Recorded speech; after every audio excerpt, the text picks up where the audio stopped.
Bismillahirrahmanirrahim. Assalamualaikum warahmatullahi wabarakatuh. Selamat datang kembali di Ilham Marifatul Official. Hari ini spesial, kita kedatangan tamu spesial. Ini akan berbagi pengalaman tentang motivasi dia sama suka dukanya dia menjadi TKI di Malaysia. Oke, kenalan dulu ya kita sama narasumber kita. Namanya siapa Mbak? Nama saya Juliana Grita, biasa dipanggil Julia. Oke, langsung saja ya ke inti pembicaraannya. Kamu itu pas di Malaysia kerjanya di PT apa sih? Di PT Luminas SDN BHD di Pulau Pinang, Malaysia. Oke, Pulau Pinang, Malaysia. Terus kerjanya sebagai apa? Di situ pas awal pertama kali dikerjakan bagian data entry, operator. Oh, operator. Terus kemudian sebagai QC. Oh iya, quality control ya? Iya betul, sama mesin control juga.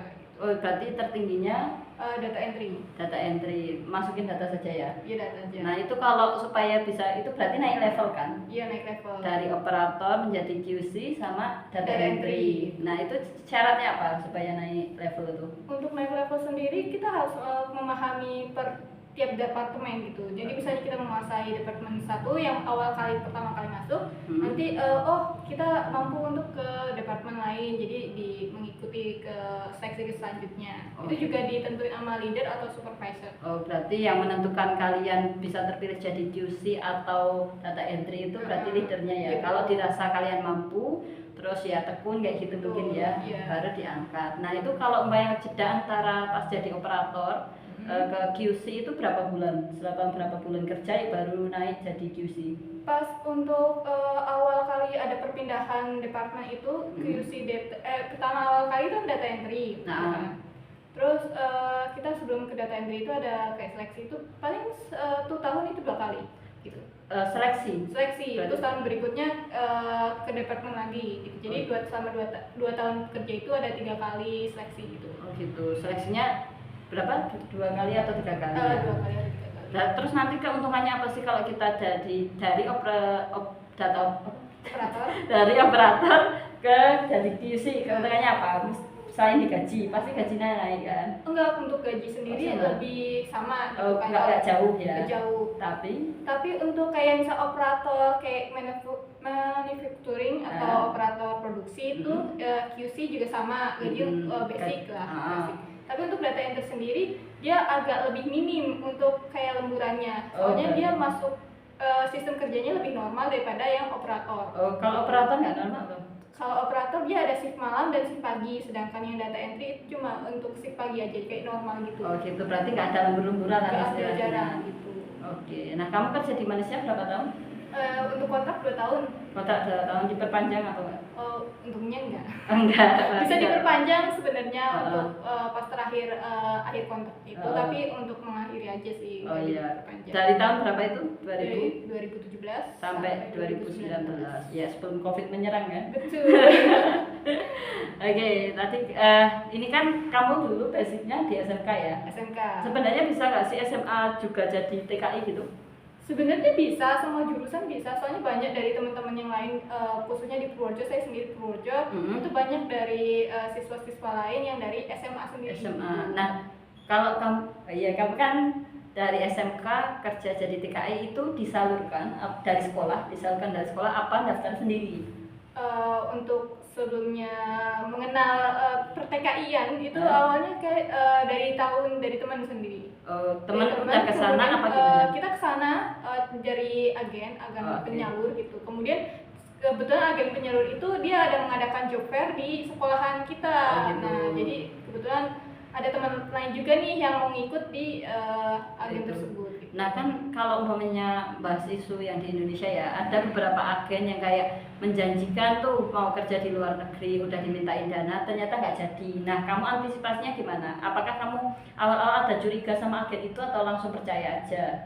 Untuk awal-awal emang harus curiga sih, kita harus waspada ya, kita mengikuti kayak sebelumnya kan ada proses-prosesnya, prosedur-prosedurnya. Ini kayak misalnya dilihat ke depannya tidak mencurigakan, kita lanjut. Kalau misalnya ada yang sedikit hal-hal yang mencurigakan itu harus diwaspadai sih, gitu. peminta dana. Nah kan sebenarnya dari TKI nggak cuma di Malaysia ya, bisa di Jepang, bisa di mana? Singapura. Ya intinya Gak cuma Malaysia. Kenapa kamu memutuskan untuk jadi TKI di Malaysia? Kebetulan untuk dari TKI sendiri jiwa kerjanya tinggi, jadi saya memutuskan untuk di Malaysia itu kan lebih apa namanya, kebutuhan peluang kerjanya lebih tinggi, jadi baik ngambilnya di Malaysia. Di Malaysia, yang dibutuhkan banyak gitu ya. Gitu. Dan mungkin dari teman-teman juga udah terpercaya yang udah ke sana, iya, aman-aman aja ya. Banyak referensi juga, jadi ya memutuskan untuk kerja di sana. Oh gitu. Nah kalau dari kepengurusan kan sebelum jadi TKI pasti dimintain paspor. Iya. Terus apa selain paspor? Paspor aja sih. Paspor aja. Iya. Itu ngurusnya gimana sih? Ngurusnya kalau nggak salah seingat saya di Wonosobo atau Wonosobo juga. Oh di Wonosobo. Oke, untuk ngurusin paspornya itu kamu dibantu LPK-nya atau ngurus sendiri?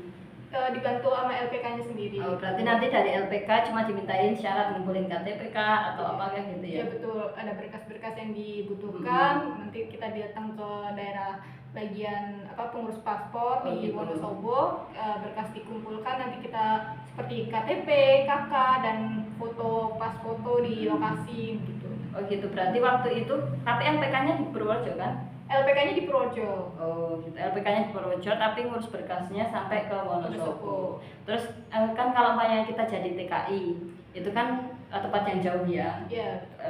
Itu kalau dari orang tua ada kekhawatiran nggak atau kayak ragu-ragu, mbok janganlah nggak usah kayak gitu, ada nggak? Pastinya ada, setiap orang tua kan pasti ada ya. Okay. Kayak bapak atau ibu, apalagi ibu yang lebih dekat gitu. Kira-kira kan kalau apalagi jadi TKI ya mesti akan jarang pulang. Benar. Nanti kalau ada apa-apa bagaimana gitu kan, iya, pasti pertimbangannya banyak ya banyak. jadi TKI. Tapi bapak ibu merestui. Merestui, kebetulan dikasih kepercayaan, alhamdulillah bisa berangkat. Benar, ya itu bapak ibu merestui terus juga lolos seleksi gitu ya. Oke, nah kalau umpamanya nih, aku umpamanya mau jadi TKI di luar negeri, tapi aku nggak punya dana awal atau nggak punya sangu lah istilahnya. Mungkin kalau umpamanya 1 juta, cuma punya 1 juta dari sini, apa 500 gitu, cukup nggak sih ke sana? Cukup banget. Kebetulan saya sendiri pengalaman sendiri itu nggak megang cash sama sekali, maksudnya uang awal sama sekali untuk ditukarkan, cuma megang uang cuma 600.000. 600.000. Dan tuker cuma sebagian doang, sekitar 500.000 untuk ditukarkan ringgit, rupiah ke ringgit. Nah, tukernya di mana? Itu di Changer Money. Oh, maksudnya di bandara, udah sampai sananya? Ya. Oh, di bandara ada. Bandara. Jadi sampai sana bisa langsung tuker ya? Betul. Terus ternyata kan untuk pegangan sendiri pikirannya nanti nggak ada pinjaman. Ternyata setelah kita tiba, terus besok harinya ada kayak pengumpulan yang pekerja di perusahaan tersebut, kita diberi pinjaman. Oh gitu. Berarti kalau dari segi tempat tinggal pasti udah ada mes ya? Sudah ada mes, makan kalau pas selama jam kerja berarti makannya dari pabrik. Iya. Makannya sama atau boleh milih tuh? Boleh milih, tapi kita untuk setiap makan siang itu ada kayak uang makan siangnya. Ada uangnya. Ada uangnya. Jadi bentuknya uang bukan makanan ya? Bukan. Oh.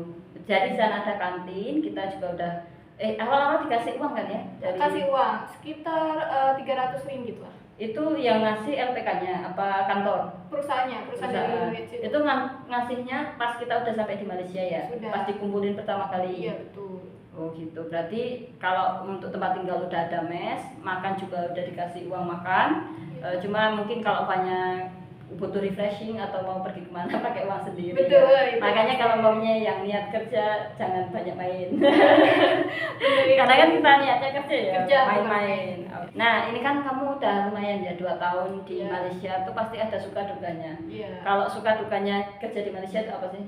Sukanya itu kita banyak mengenal orang, terus bertemu orang hebat. Orang hebat. Apalagi atas-atasan ya. Iya betul. Kita bisa belajar bahasa juga dari di sana, bisa belajar bahasa India, Melayu, bahasa Inggris, mungkin bisa bahasa Chinese juga gitu. Tapi kan Malaysia kan nggak jauh ya sama Indonesia. Iya. Jadi sedikit-sedikit kita pasti paham. Betul. Dan pakai bahasanya bahasa Melayu ataupun bahasa Inggris. Oke, leadernya itu dari mana biasanya? Kebanyakan dari mana?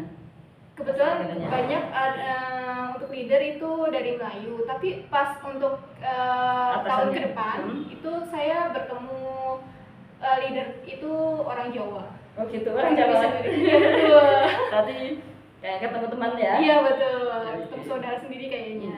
Itu senangnya karena kita bisa belajar bahasa baru, karena banyak orang yang lebih hebat jadi motivasi ya. Kalau dukanya apa sih? Kalau dukanya ya kita kangen orang tua, terus kurangnya komunikasi. Kiranya komunikasi mungkin juga itu ya, kadang pengennya ya kalau bisa kerja jangan jauh-jauh ya. Jadi kurangnya ikut serta dalam apa namanya kekeluargaan, kegiatan keluarga. Bisanya komunikasi dari jauh Iya. gitu. Nah kalau yang paling berkesan selama 2 tahun itu apa? Pernah nggak ada cerita apa gitu di sana selama jadi TKI? Selama jadi TKI jadi lebih mengenal diri sendiri sih, jadi bisa mengeksplor hal-hal yang kita belum tahu. Kayak dulu pernah berkunjung di Kuala Lumpur gitu kan pernah ke Menara? Betul, Menara juga, terus juga berkunjung ke Singapura. Singapura. Wah, Singapura. Betul. Pasti ke patung itu ya? Iya, betul. Oke, berarti yang berkesannya karena sekalian keluar negeri ya, Iya, sekalian. Tapi kan karena kita kenalnya banyak orang baru, itu kan ada positifnya dan negatifnya. Kalau umpamanya pesan Mbak Julia itu untuk teman-teman yang mungkin sekarang masih di luar negeri atau mau ke luar negeri, apa sih yang harus dihindari gitu dari kita sebagai TKI itu apa? Untuk sebagai TKI awalnya kita harus siapin mental juga sih. Kita siapin mental, kalau di sana tuh pasti ketemu yang berbagai sikap dan perilaku gitu kan, yang nggak biasa kita temui. Terus kaget. Iya, betul, kaget. Terus tambah lagi kita harus pilih teman. Pilih-pilih teman. Gak semua orang harus dijadiin teman ya. Betul. Teman sendiri yang membawa kita ke sisi positif sih. Kayak ada misalnya ada kegiatan hal positif kayak pengajian atau ke perpustakaan ataupun berkunjung kuliner atau kegiatan rekreasi lainnya. Jangan yang tempat-tempat yang tempat ini untuk ekstrim gitu ya, kegiatan karaoke ataupun soalnya ada sisi gelapnya juga di sana. Betul. Nah saya itu juga pernah dengar ya, kalau umpamanya di Malaysia itu kan setiap malam minggu itu temen cowok diajak ke kos, kalau enggak dibalik ceweknya yang ke kos cowoknya kayak gitu. Gimana itu cara menghindari temennya seperti itu? Ada nggak temennya yang di sana kayak gitu? Kebetulan ada sih yang melakukan hal seperti itu, tapi kita cuma ya biasa aja gitu. Maksudnya nggak terlalu dekat ya? Terlalu dekat, kayak say hello aja, kenal baik, asal kita nggak ganggu ataupun nggak yang hal aneh-aneh, aman-aman aja ya. Gitu.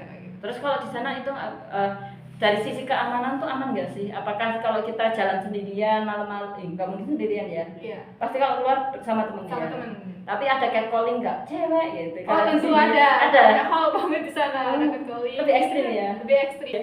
Nah gitu, kalau nanti ada catcalling berarti lebih baik gimana kalau ada catcalling tuh? Kalau untuk catcalling sendiri lebih baik didiemin, hindari, sudah jalan aja lanjut gitu. Karena kalau nanti diladeni malah lebih parah ya? Lebih parah lagi gitu. Dan kalau bisa kalau nggak perlu ya nggak usah kemana-mana lah ya. Pesan-pesan untuk mungkin adik kelas kita yang mau ke luar negeri, ya harus di Malaysia ya.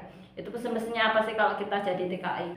Paling pertama ya siapin mental tuh yang setiap awal kali kita lakukan, siap mental, terus tahu tujuan kita kerja di sana, terus ingat orang tua juga, ingat Tuhan juga, jangan lupa.